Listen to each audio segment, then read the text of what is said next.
स्वागतम गुरुदेव शरणागतम गुरुदेव स्वागतम गुरुदेव शरणागतम गुरुदेव परिचमदितिर् मातः सवितः सावित्रः विश्वे देवा अदितिः पंचजना आदि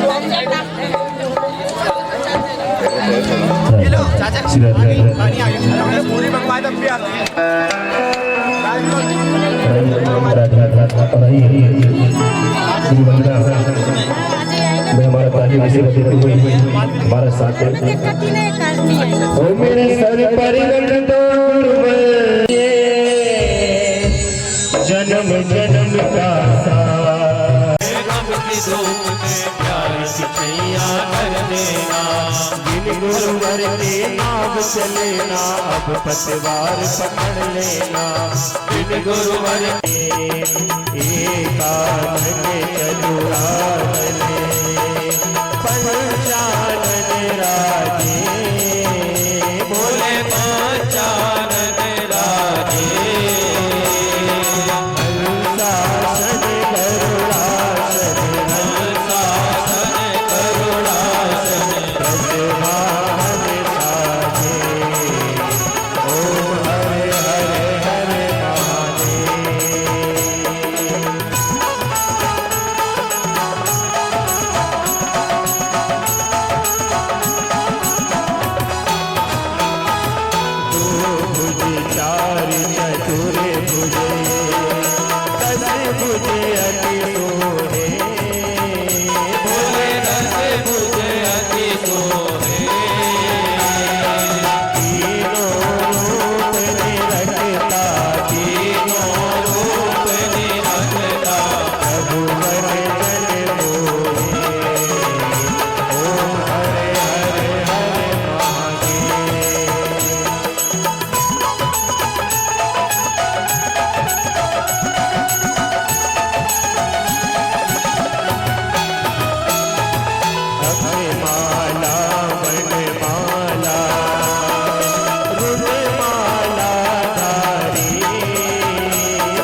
शंकराय दिगंबराय च दिगंबराय नमः शिवाय च नमः शिवाय त्वमेव माता च पिता त्वमेव त्वमेव बन्धु च सखा त्वमेव त्वमेव विद्या त्वमेव त्वमेव सर्वं मम देव त्वमेव सर्वं देव हरे राम राम राम हरे हरे हरे कृष्ण कृष्ण कृष्ण हरे हरे हरे राम राम हरे हरे हरे कृष्ण कृष्ण कृष्ण हरे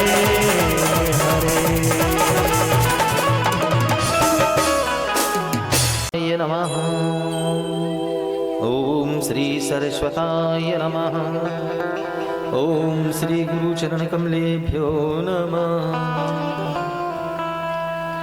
कि हे बाबा सब सुखी रहे दुखी रहे ना कोई, संसार सब निरोग रहे धन्य दान परिपूर्ण हो। कि हाथ जोड़ विनती करूं रखूं चरण में शीश, ज्ञान भक्ति हमें दीजिए परम पुरुष जगदीश। कि सर्वे भवन्तु सुखिना सर्वे सन्तु निरामया, कि सर्वे भद्राणि पश्यन्तु मा काचित् दुःख भाग्भवे। जय महादेव। विघ्नेश्वराय वरदाय सुरप्रियाय लंबोदराय शकलाय जगद्दिताय इनागाननाय श्रुतियज्ञ विभूषिताय गौरीसुताय गणनाथ नमो नमस्ते। मंगलम भगवान विष्णु मंगलम गरुड़ध्वज मंगलम पुंडरीकाक्ष मंगलाय तनो हरिः। कि सर्वमंगल मांगल्ये शिवे सर्वार्थ साधिके शरणत्र्यंबिके गौरी नारायणी नमोस्तुते। कि गंगा तरंग रमणीय जटाकलापं गौरी निरन्तरं विभूषितमाभागं। कि नारायण प्रियमनं मदमगनं पहापं वाराणसीपुरपतिं भज विश्वनाथं। कि प्रातः स्मरामि भवभीतिहरं सुरेशं गंगाधरवृषवाहनं। खेटवांग संसार हर रोगमोक्षमाद्वितीयम्। कि मनोजवं मारुततुल्यवेगं जितेन्द्रियं बुद्धिमतां वरिष्ठं। कि पाताजमयं वानरयोधमोख्यं श्रीरामदूतं शरणं प्रपद्ये। कि गुरुर्ब्रह्मा गुरुर्विष्णु गुरुर्देवो महेश्वर गुरुर्साक्षात् परब्रह्म तस्मै श्री गुरवे नमः। कि अखण्डमण्डलाकारं व्याप्तमेन चराचरं तत्पदं दर्शितं येन तस्मै श्री गुरवे नमः।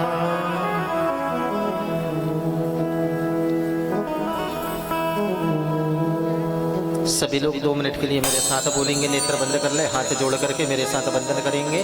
भगवान भोलेनाथ का चित्र माते हुए उनके चरणों में वंदन करते हुए। शिवोहम शिवोहम शिवोहम शिवोहम शिवोहम शिवोहम शिवोहम शिवोहम शिवोहम शिवोहम शिवोहम शिवोहम शिवोहम शिवोहम शिवोहम शिवोहम शिवोहम शिवोहम शिवोहम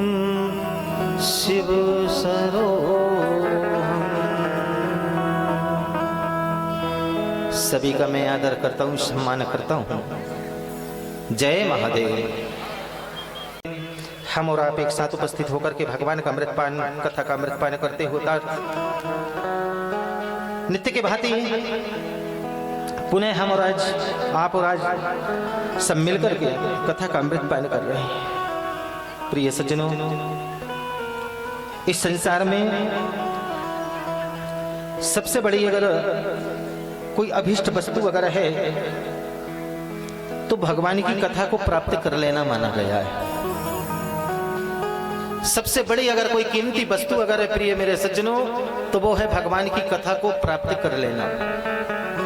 जिनको भगवान की कथा अगर मिल गई तो बड़ा भागी है वो जी, ये समझिए।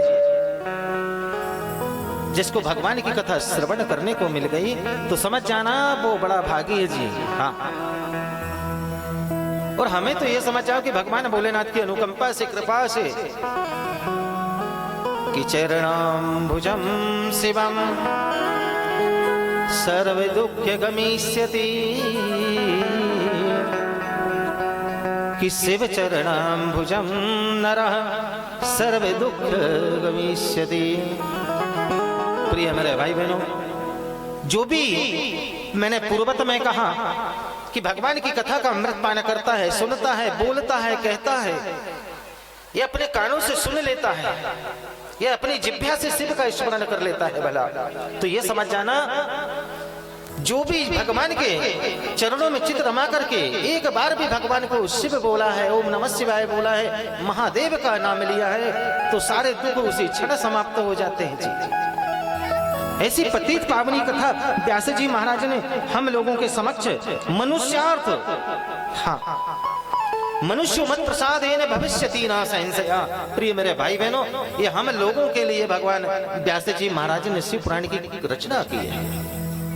हाँ, शिव पुराण की रचना भगवान भोलेनाथ ने स्वयं अपने मुखार बिंद से कहा है शिव पुराण को, और जिनने अगर सुना है तो उसका तो उद्धार ही है भला जी, उसका तो कल्याणी है। सर्वत्र विजेत राम, भगवान महादेव की वाणी है ये, और जिनने अगर सुन लिया तो फिर कहने क्या है भला, उसका तो उद्धार होनी है, और वो तो भगवान के पास जाना ही जाना है जी, इसमें कोई संशय की बात नहीं।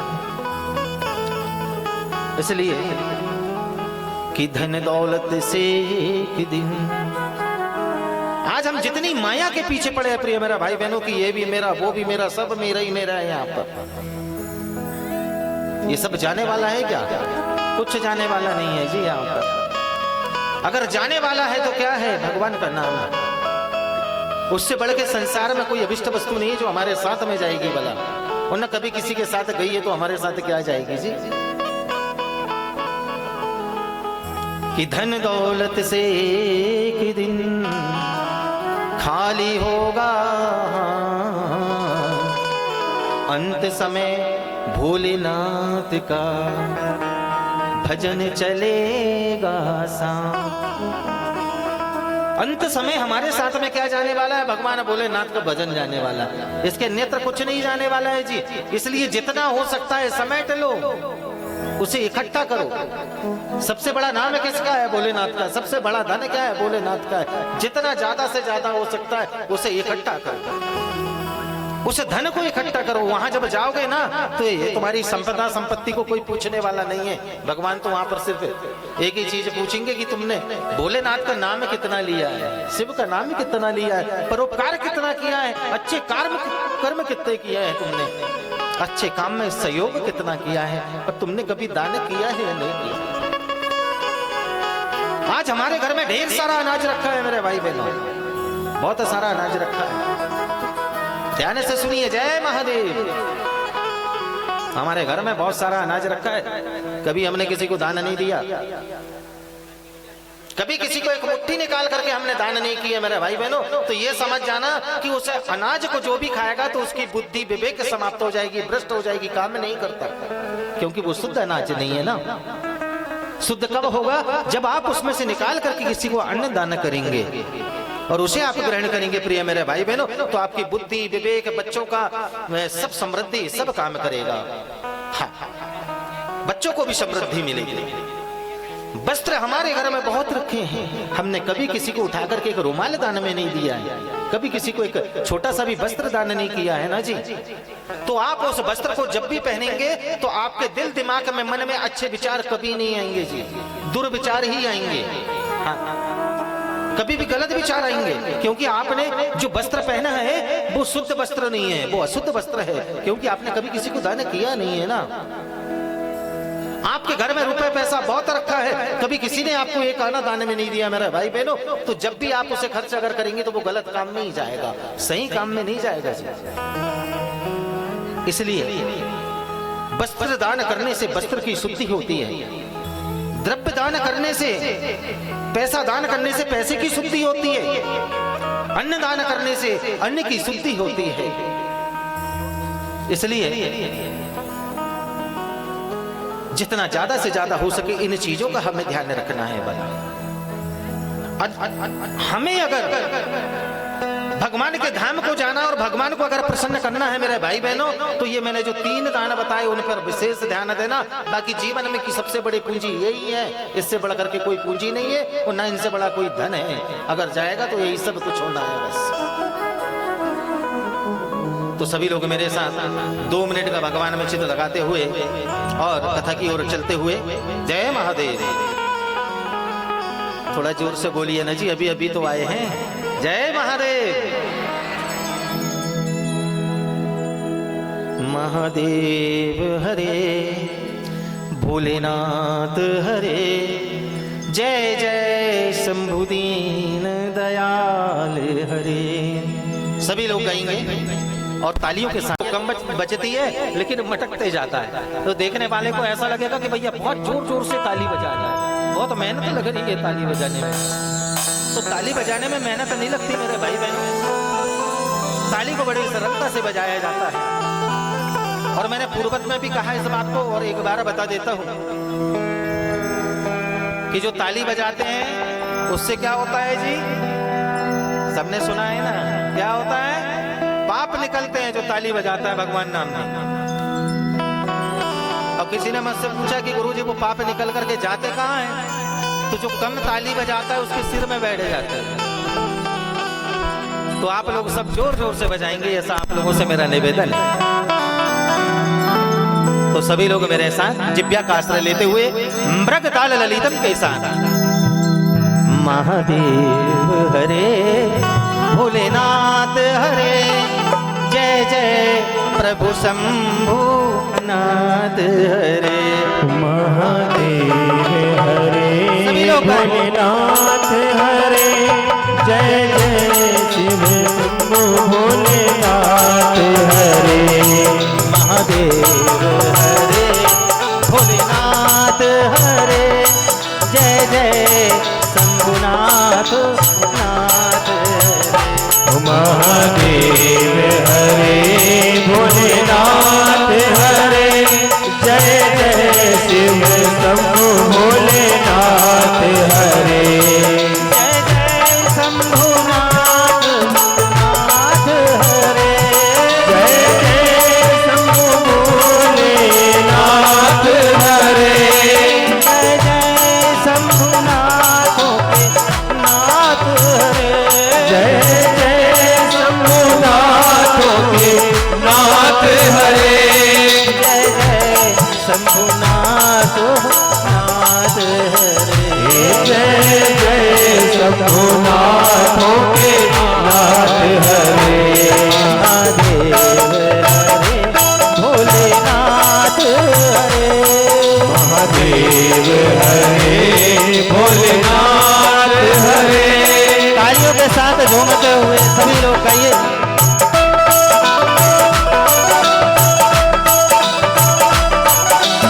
हर हर महादेव।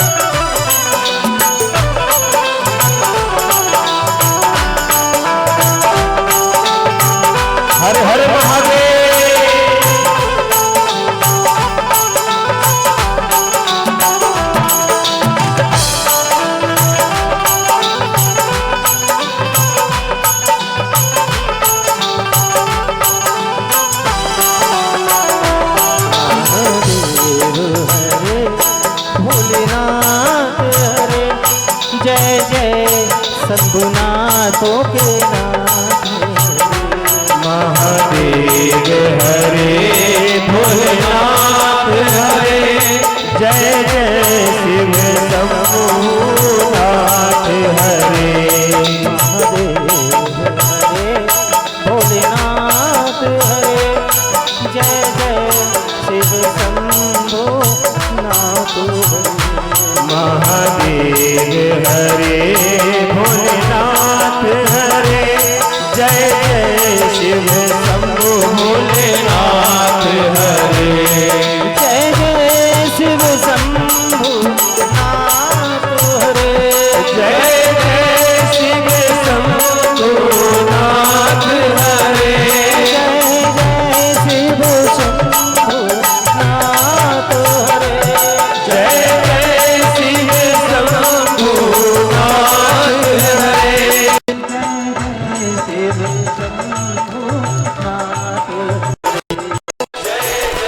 शिव शंभुनाथ महादेव हरे भोलेनाथ हरे भोलेनाथ हरे गाइए सभी लोग गाएं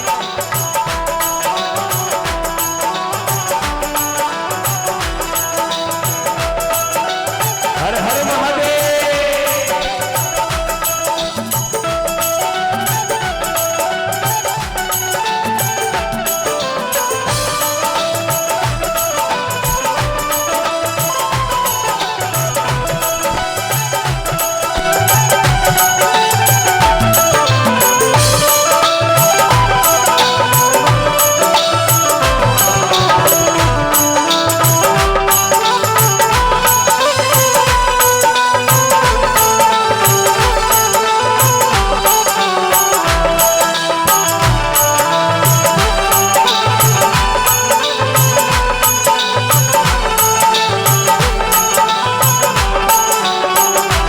भोलेनाथ हरे भोलेनाथ हरे जय जय शिव शंभु भोलेनाथ हरे भोलेनाथ हरे भोलेनाथ हरे जय जय शिव शंभु भोलेनाथ हरे जय शिव शंभु भोलेनाथ हरे जय जय शिव शंभु भोलेनाथ हरे जय महादेव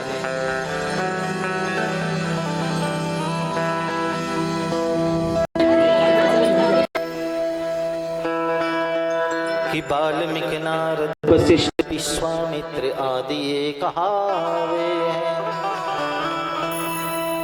कि विश्वामित्र वाल्मीकि नारद वशिष्ठ विश्वामित्र आदि ये कहावे हैं दिनों रात शिव पुराण की कथा में मग्न रहे जिनका यश वेद पुराण सदा गावे हैं।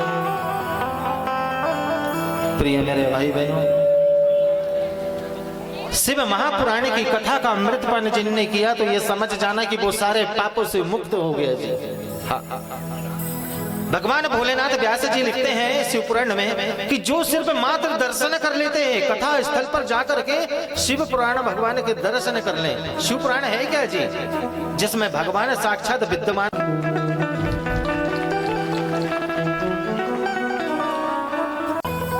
ऋषि गणों का तो आशीर्वाद है ही, भोलेनाथ का तो है, गोविंद का तो है, लेकिन सभी देवी देवताओं का और संत महात्माओं का आशीर्वाद हमारा होता है ना, तब जाकर के हमें कथा अमृतपान करने का शुभ अवसर मिलता है। इसलिए तो कहा गया है भला कि बड़े भाग्य मानुष तन पावा। अब बताओ बड़े भाग्य से मनुष्य तन मिलता है, और मनुष्य तन में आने के बाद में अगर कथा अमृतपान हमने नहीं किया तो ये बड़ा जो भाग्य है वो तो हमने अपने कर्मों से समाप्त कर लिया, समझ जाना। हाँ, इसलिए जितना ज्यादा से ज्यादा हो सकता है प्रिय मेरे भाई बहनों, कथा का अमृतपान करो, सत्संग करो। इस जीवन का कुछ होने जाने वाला नहीं है जी। यहाँ क्या होने वाला है भला? मैंने बताया ना कि अंत समय भगवान का भोलेनाथ का जो है वो भजन चलने वाला है साथ में, बाकी कुछ यहाँ पर रहने वाला नहीं है, कुछ न जाने वाला। हाँ, आज हमने नहीं, अनादि समयों ने बड़े बड़े ऋषि मुनियों ने, संत महात्माओं ने ऐसी आराधना की भगवान भोलेनाथ की, हम तो कुछ भी नहीं कर सकते जी। भला क्या कर सकते हैं बताइए। यहाँ तो मैंने देखा है, और आप लोग तो खैर करने वाले हैं जी सब। हाँ,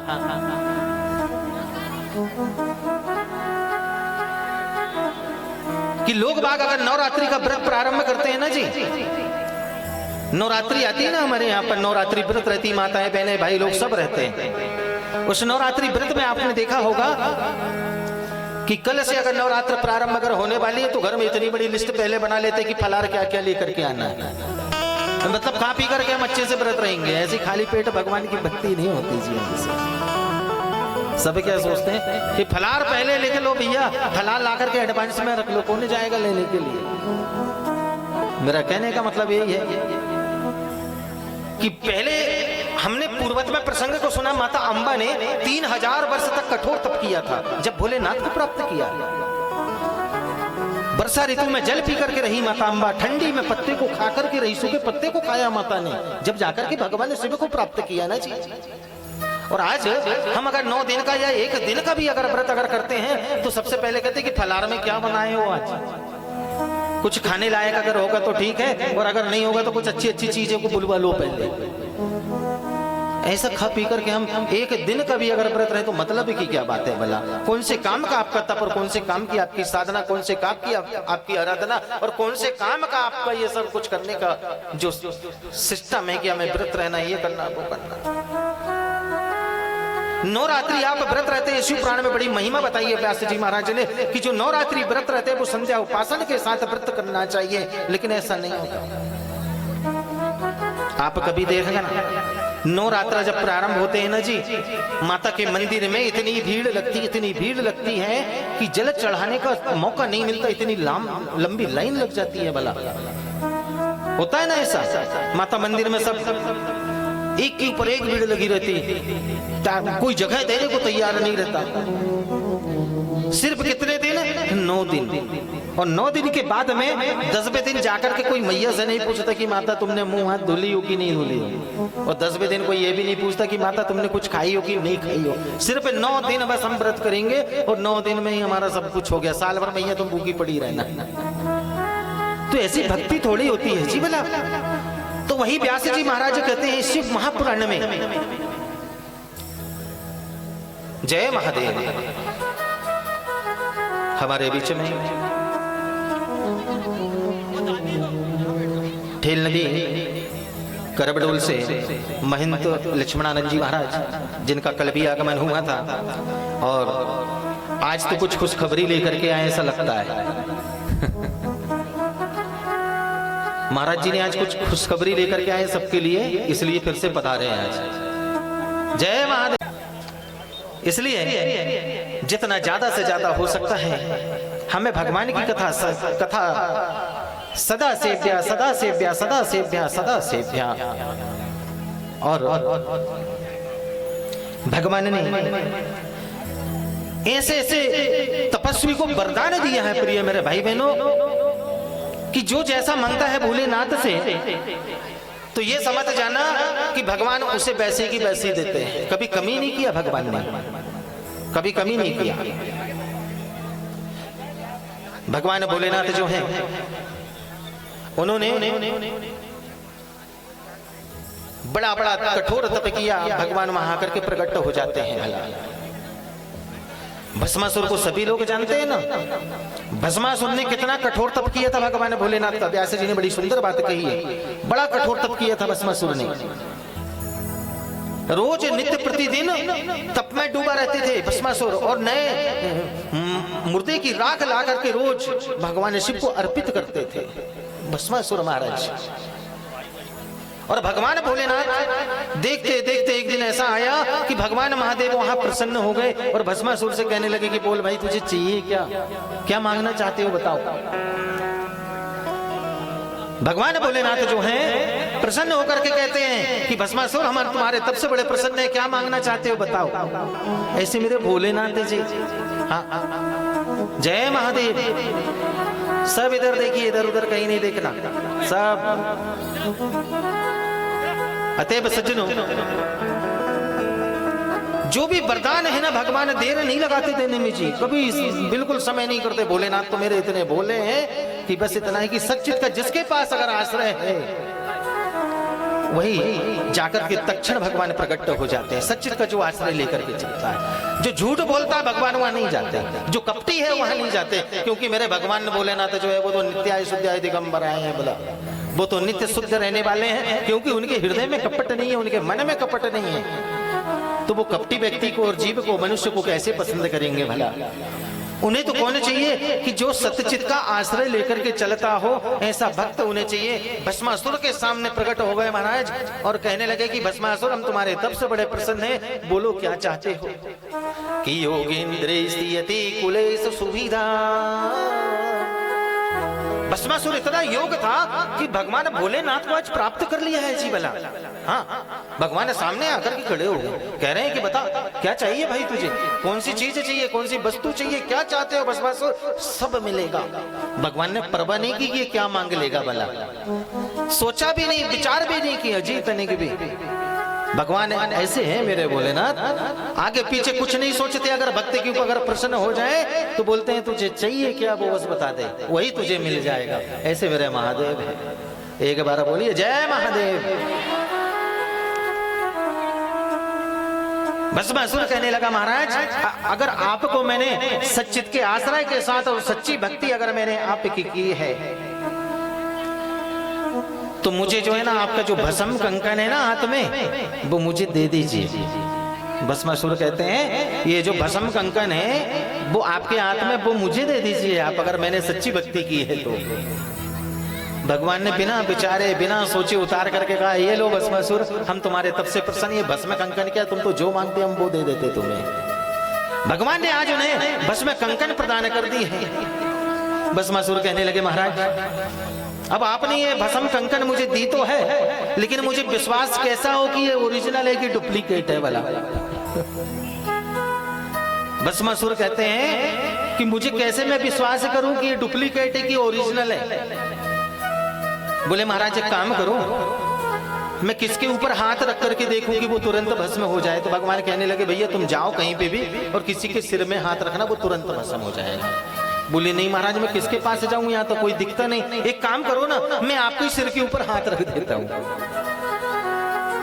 भस्मासुर क्या कह रहे हैं, मैं आपके सिर के ऊपर हाथ रख देता हूं तो पता चल जाएगा कि ओरिजिनल है कि डुप्लीकेट। भगवान कहने लगे तो बहुत बड़ी मुसीबत बना रहे हैं, मैंने इसे तो भस्म कंकन दिया दूसरे के लिए, ये तो मेरी सिर के ऊपर हाथ रखने के लिए तैयार हो गया भाई। अरे भैया भस्मासुर ऐसा मत करो, तुम एक काम करो किसी दूसरे को पकड़ो जा करके। बोले नहीं महाराज यहाँ कोई दूसरा तो आपके अलावा दिखता ही नहीं है वाला, एक काम करो आपके ऊपर हाथ रख करके देखने दो। बोले नहीं भाई मेरे ऊपर अगर हाथ रखेगा तो संसार का क्या होगा? नहीं माना, भगवान के पीछे भागने लगा। भगवान ने देखा ये मेरे ऊपर ही आ रहा हाथ रखने के लिए, भगवान भी उठ करके भागने लगे।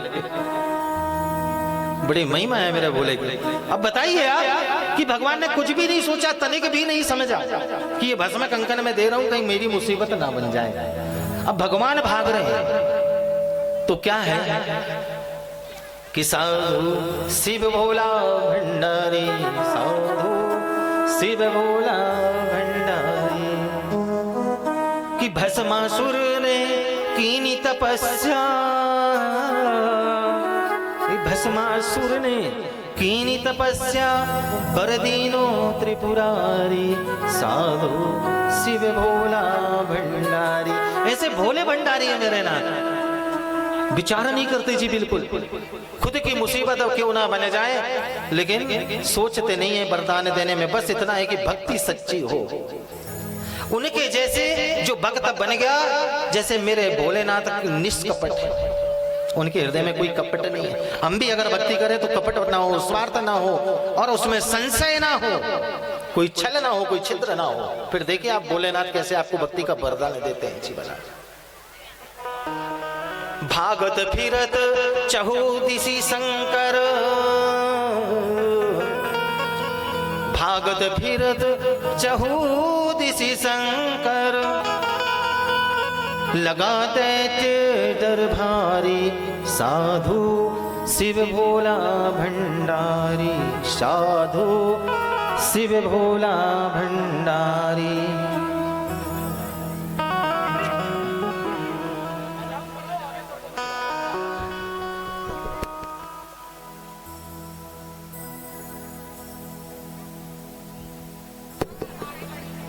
और भगवान और सभी माता महाराज श्री की सुंदर अमृत वाणी से आपने 5 दिवस की कथा का सुंदर श्रवण पान किया। आज की कथा भी बहुत सुंदर है, जो कि महाराज श्री की सुंदर अमृत वाणी से आप श्रवण पान करेंगे।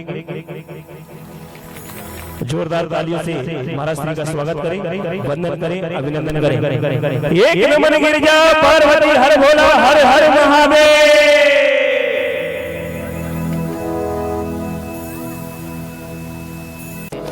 संक्षिप्त शब्दों में बहुत बड़े मार्गदर्शन, नई दिशाएं प्रस्तुति हमको दी हैं, प्रस्तुत की हैं हमारे लिए, इस जीवन के लिए।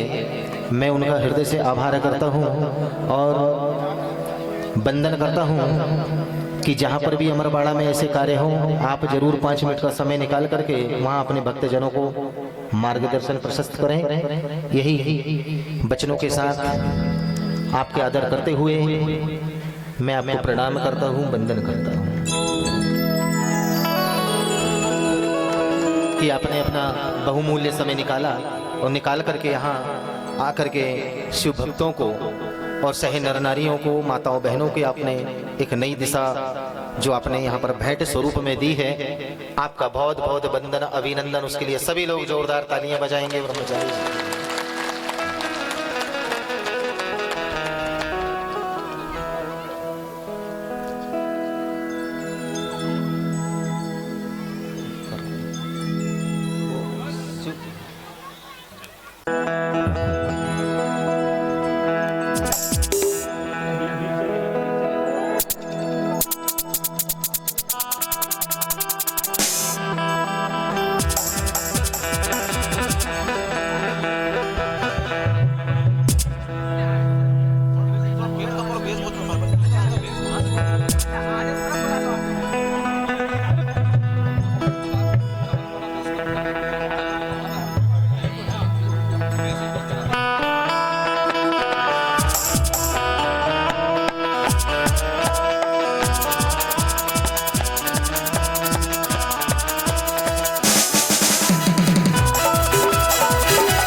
से ये शहर में निकले, सभी ने इनको सहयोग दिया। हम इस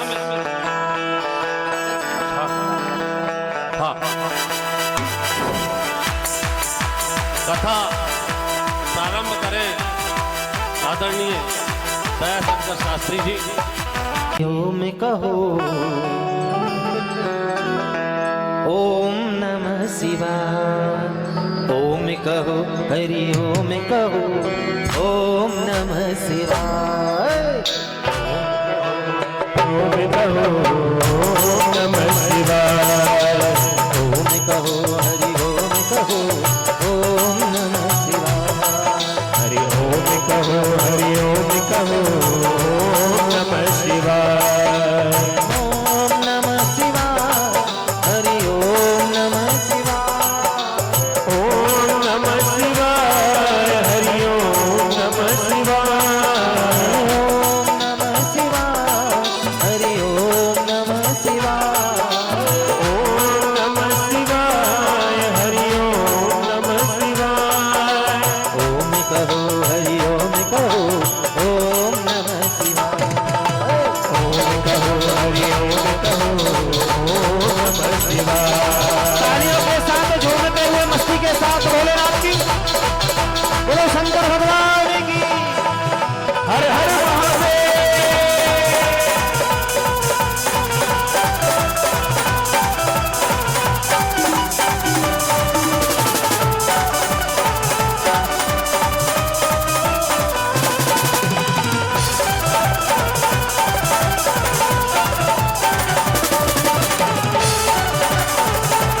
कैसे बोलना हमें ओम नमः शिवाय महामंत्र को पता है ना सबको।